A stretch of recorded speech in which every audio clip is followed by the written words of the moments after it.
하나님이 범죄한 천사들을 용서하지 아니하시고 지옥에 던져 어두운 구덩이에 두어 심판 때까지 지키게 하셨으며 옛 세상을 용서하지 아니하시고 오직 의를 전파하는 노아와 그 7식구를 보존하시고 경건하지 아니한 자들의 세상에 홍수를 내리셨으며 소돔과 고모라 성을 멸망하기로 정하여 재가 되게 하사 후세에 경건하지 아니할 자들에게 본을 삼으셨으며 무법한 자들의 음란한 행실로 말미암아 고통당하는 이 의로운 롯을 건지셨으니 이는 이 의인의 그들 중에 거하여 날마다 저 불법한 행실을 보고 들으므로 그 의로운 심령이 상함이라. 아멘.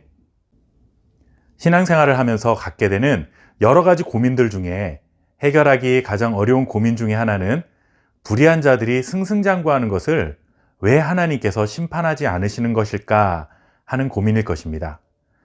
베드로후서의 말씀을 보면서도 마찬가지 생각을 하게 됩니다. 그러나 베드로는 우리에게 분명한 것 한 가지를 전해주고 있습니다. 교만하고 호색하는 것을 따르고 탐심 때문에 말을 지어낸 이 거짓 선지자들의 끝은 반드시 멸망이라는 사실입니다. 판사는 법에 따라서 판결을 합니다. 우리가 잘은 몰라도 판사가 판결할 때 형법 제 몇 조 몇 항에 의거하여 이와 같이 판결한다 라고 말하는 것을 아마 들어보셨을 것입니다. 그런데 그렇게 판결하는 것 중에 하나는 판례라는 것이 있습니다. 판례는 헌법, 형법, 민법처럼 문서화된 법은 아니지만 과거에 이 사건과 동일하거나 유사한 사건에 대해 법원이 어떻게 판결했었는가에 의해서 만들어진 법을 말합니다. 거짓 선지자들과 같은 불의한 자들이 아무리 교회와 성도들을 괴롭힌다 해도 그들이 결국 하나님의 심판으로 멸망할 것이라는 사실을 확인시켜주기 위해 베드로는 구약에 나타난 판례를 나열해주고 있습니다. 첫째는 범죄한 천사들입니다. 이들은 창세기 6장에 나오는 자들인데 정확히 어떤 범죄를 저질렀는지 성경에 기록은 되어 있지 않지만 원래 거하던 하늘의 영역에서 쫓겨난 천사들이라고 분명히 전해주고 있습니다. 즉 하늘에 있어야 할 천사들이 범죄함으로 말미암아 하늘에서 추방당하여 지옥에 던져졌고 어두운 구덩이에 두셨다라고 베드로는 생생하게 묘사하고 있습니다. 천사라는 천상에 있는 영적인 존재라 하더라도 하나님 앞에서 범죄하면 이렇게 비참한 형벌을 피할 수 없다라고 하는 첫 번째 판례를 우리에게 보여주셨습니다. 두 번째 판례는 창세기 7장과 8장에 나오는 홍수 사건입니다.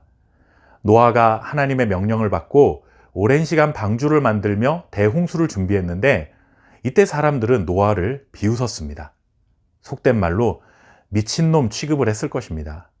비가 오면 얼마나 오겠냐며 방주를 만드는 노아를 미치광이 노인이라 손가락질하며 그를 조롱했었겠죠. 그러나 하나님은 그렇게 하나님의 말씀을 거부한 자들을 경건하지 아니한 자들로 여기셨고 결국 노아를 조롱하고 비웃었던 그들이 하나님의 심판을 받아 멸망하게 되었습니다. 방주를 만드는 것도 어려운 일이었고 사람들의 비난과 비웃음을 견뎌내는 것은 더 어려운 일이었을 텐데 결국 그 시간을 인내하고 나니 경건치 아니한 자들이 하나님의 심판으로 멸망하게 되는 것을 노아는 분명히 보았던 것이죠. 베드로는 이 사건을 하나님의 두 번째 판례로 제시해 주었습니다. 마지막 세 번째는 소돔과 고모라의 멸망입니다. 소돔과 고모라는 죄악이 가득하고 썩어 부패한 인간 세상의 대표라고 할 수 있습니다. 그들 앞에는 하나님의 심판이 임박해 있었지만 전혀 개의치 않고 하나님을 두려워하지 않았습니다. 죄악으로 너무 어두워서 한 치 앞도 보지 못하는 영적인 어두움에 완전히 사로잡혀 있었습니다. 세상적인 향락과 쾌락으로 흥청망청하며 사람들은 그런 세상의 즐거움에 빠져 있었던 것이죠. 이렇게 즐겁고 만족스러운데 하나님의 심판으로 멸망당하게 될 것을 어디 꿈이나 꿨겠습니까? 그런데 결국 그들의 죄악은 그들을 멸망받게 만들었습니다. 그 땅은 흔적도 없이 재처럼 사라져버렸습니다. 결국 하나님이 정하신 때에 그들은 멸망을 맞이하게 된 것이죠. 이렇게 세 가지 판례를 들어 의로우신 재판장이신 하나님께서는 교회 안에 들어와 있는 거짓 교사들에 대한 그 심판을 반드시 내리실 것이다 라는 것을 성도들에게 전해주며 그들의 믿음을 격려해주고 있는 것입니다. 우리가 살아가는 세상도 마찬가지입니다. 하나님이 계시면 왜 저런 자들을 가만두실까 하는 불의한 사람들, 경건하지 않은 사람들, 우리를 조롱하고 비난하는 사람들, 비웃는 사람들, 세상적인 즐거움을 따르라 그렇게 유혹하는 사람들 정말 많습니다. 그러나 언제인지는 우리가 알 수 없지만 분명한 것은 그들의 코앞에 하나님의 심판이 놓여져 있다는 것입니다. 지금도 거친 세상 안에서 믿음을 지키려는 성도들을 위협하고 유혹하는 거짓 교사들로부터 끝까지 보호하실 것이며 교회와 성도들을 힘들게 했던 거짓 교사들은 반드시 멸망으로 심판하실 것입니다.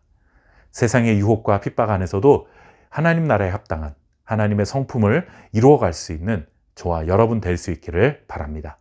감사합니다.